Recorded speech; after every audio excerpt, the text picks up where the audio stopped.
They can't do that in a nanomaterial. They can't buy a material 4 years forward. They don't even know if it's going to be around in 4 years' time. They can't have that assurance. So they've also got the ability to hedge, and obviously commodity markets provide the liquidity. And this is crucial because a lot of people have slated the investment community and the bankers and so forth for the antics of the last number of years. But I can state to you categorically, if you take the speculator out of the existing global economy, there isn't going to be a global economy. There's going to be nobody that's going to take the other side of the trade. So when you're a supplier, when you want to sell your aluminium, if you haven't got a professional trader in the market who's prepared to bid for that, or he hasn't got a natural order, then what are you going to do? You're going to wait around for somebody to come and approach you and say, well, I want to buy your aluminium. In real markets at the present moment in time, you can pick up the phone and do that because there's probably a guy that they either call an investment bank, a trader, or what they call a local, who's standing there saying, well, I think aluminium's cheap, I'm going to take that side of the trade. Your trade's done like that. You don't have to wait a week for it to get done. Obviously, the issue of standards, very important to a purchaser. Yeah, I'm going to take very important to a purchaser. He's not going to buy something unless he's assured of standards. Capital allocation. You've got somebody using the existing business. For example, you've got a foundry that wish to maybe incorporate the use of nanostructured metals. So obviously, it opens the door to new markets, higher strength steels, etc., etc. They've got to adjust their production model. They've probably got to turn around to their bankers and investors and say, gentlemen, look, we need additional capital resource to commit to this particular plant because we're going to mothball this one and move into that one.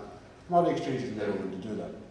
Value consulting. For example, the exchange is very conscious of the fact that within management consultancy at the moment, you have a lot of consultants who really don't deliver any value at all to the businesses, particularly startup businesses. They charge extortion fees and for very little good advice. And this is something we have to recognize, the fact that within nanomaterials, the management consultancy world doesn't exist, bar a few notable exceptions, some of whom are present here today. The professions, for example, don't understand nanotechnology. They don't understand the ramifications of it. They certainly don't understand things like, for example, the paradigm shift and so forth. So basically what the purchasers need is something where they can buy and forget. I want to buy a material, I'm too busy making a plane, I don't need to worry about what this film is going to do or what this oxide is going to do. I need to know that it works, I need to know the price, and I need to get on with trying to sell the plane because I've got a guy, I've got a price in order next week. And I don't have time as a business person to be wasting and farting around assuming that the material is going to be there as of the right standard. I just want to buy it and forget it. Very important. Benefit to investors, valuation.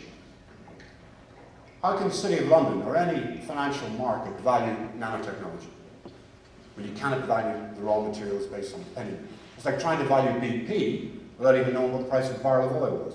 It's impossible. It can't be done. It's a shot in the dark. We've got to remember something, that people have lost a lot of money in technology investments over the last 10 years. Part of it's their own fault, part of it's disobeying value principles, whatever. The fact of the matter is, they are very shy about investing. And they're not going to invest. And when I talk about capital, I'm not talking about the 100 billion that's been committed to nanotechnology and research over the last 10 years by national governments. National governments don't build economies. They don't build commercial vehicles. It's not their function. And I will wrap up very shortly because I know I'm probably pushing the time. So basically, a commodity exchange gives nanomaterials the opportunity to graduate from being commercial materials to being investment grade materials. There is a value in carbon nanotubes. We at the exchange can see that. There is a value in titanium dioxide. And I can state categorically that these commodities will trade in the same manner as crude oil does, as wheat does, as metals do, as investment grades. You will, in a couple of years' time, probably 5 to 10 years' time, you will have pension funds who invest in commodity funds that are made up out of engineered nanomaterials. So basically, what the exchange is trying to do is trying to get the City of London to understand the radical nature of nanoscience and nanotechnology and to be able to structure existing investments that they have in certain technologies that I feel personally will be made obsolete.